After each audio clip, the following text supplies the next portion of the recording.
So the Wizards have been bumping down the stretch the closer we get to the postseason, but last night was a historical one for the Brody.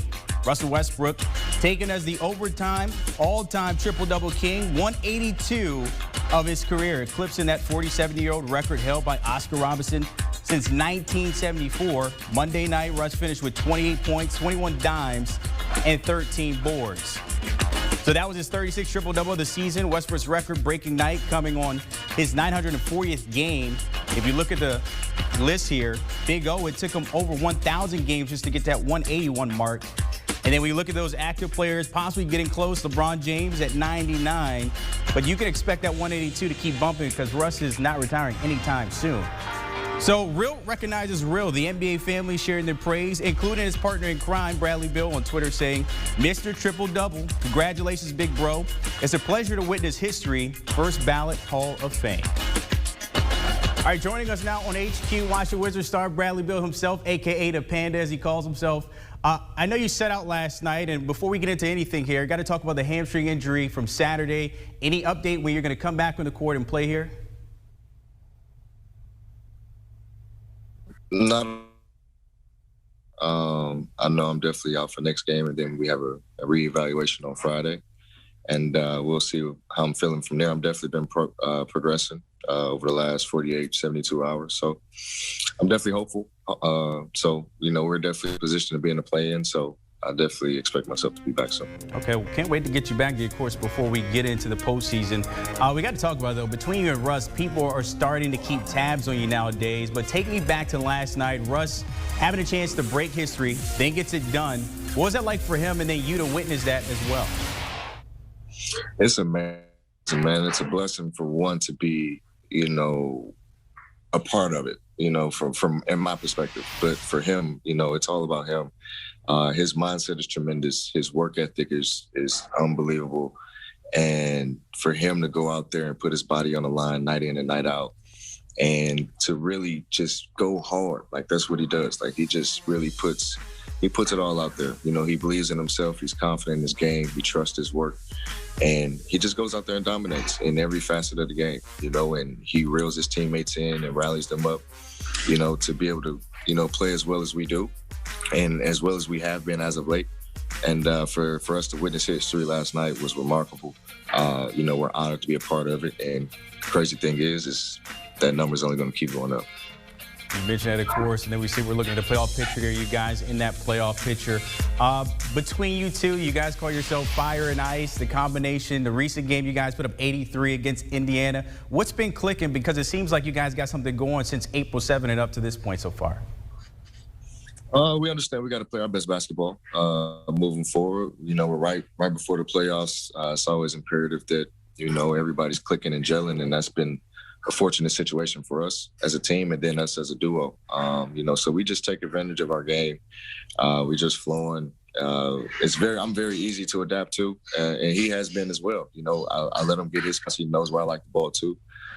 So it's just been gelling, man. And we know we have to play our best basketball in order for us to have a chance. For you, this is year 9 in the NBA, of course, 9 years in the DMV as well. I feel like every year you've added something to your game and maybe had a chip last season carrying into this year. What did you kind of change and bring into this year? Honestly, a lot. I still work on everything. Like my game isn't perfect. I still work on, off the dribble. I love my mid-range shots. My biggest flaw is probably I don't shoot enough threes this year. I didn't shoot as many threes as I would love to. And definitely not from a percentage that I wanted to. But the biggest thing for me is just always having an aggressive mindset. It's all about, I think it was my mindset, my confidence, more than anything than my game, I trust my work ethic. I trust, the work that I did put in it. It's just a matter of just going out on the floor and just being aggressive at all times. And that's what I just try to do. All right, you guys are sitting, of course, 10th in the play-in tournament, and you talk about you didn't shoot enough threes. You've been a walking bucket. Nobody wants to play you guys right now. How tough can this group be come playoff time? It can be tough. It can be really tough. As we keep saying, we're gelling right at the right time, right before the playoffs. So, we definitely have to win, put ourselves in a position to win 1 or 2 games, to be able to get in. But we love where we are. We love the way we've been playing, and it's just a matter of us just constantly staying together, taking it a day at a time, and staying healthy. I think that's the biggest benefit for us too. We've had a lot of different lineups. We've had a lot of guys out. COVID hit us early in the year. Injuries hit us, so now we're back 100%. It's good to see. Of course, you're chasing the postseason, but maybe chasing a scoring title. Steph Curry right now, if we're talking about the Mavs, the number is 31.9. You're just 0.5% off, not that much. Are you kind of watching what Steph does each night, or do you think I got to go off for 40 tonight if I want that title? Or how do you approach this all in that? No, I would drive myself crazy if I did that.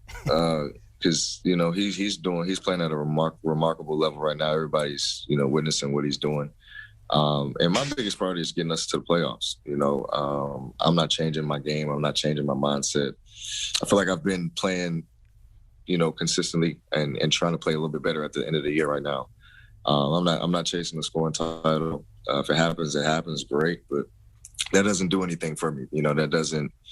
I'm not patting myself on the back for that. Like I'm not, that doesn't give me extra dollars in my pocket. Like that doesn't do anything for me. My biggest goal is to help my team. I'm a scorer. That's what I do, and that's the best attribute for be able to give my team the best ability to be able to win. So I'm going to continue to do that. It's been nothing new. I've been doing it for a while. I know you're not chasing it, but if we're talking about franchise history, no one has ever held that title. How much would it mean for you to kind of achieve that goal? I mean, you've achieved a lot over time in the 9 years there. How much would that mean to you to have that by your name, though? Oh, it'd be an honor, obviously. You don't take anything like that for granted. But it wasn't like a goal that I circled at the beginning of the year, and I don't think it ever will be. For me, it's all about how can I, help this team win, and I can score. That's something that I can do, and I take pride in it. I take pride in the work that I put in. And the biggest thing for me is I take pride in my health and being on the floor and being available for my team. So, that's all I care about. And if it happens, great. If it doesn't, it was definitely a hell of a race for sure. So, of course, a lot of conversation between you and Steph and talking about that title at the end of the season. His teammate, Kent Bazemore, kind of jumped into the conversation. I know you're not here for the subliminal messages, but, of course, challenging you. But then also you responded on Twitter. You were a busy man. Want to react to that a little bit?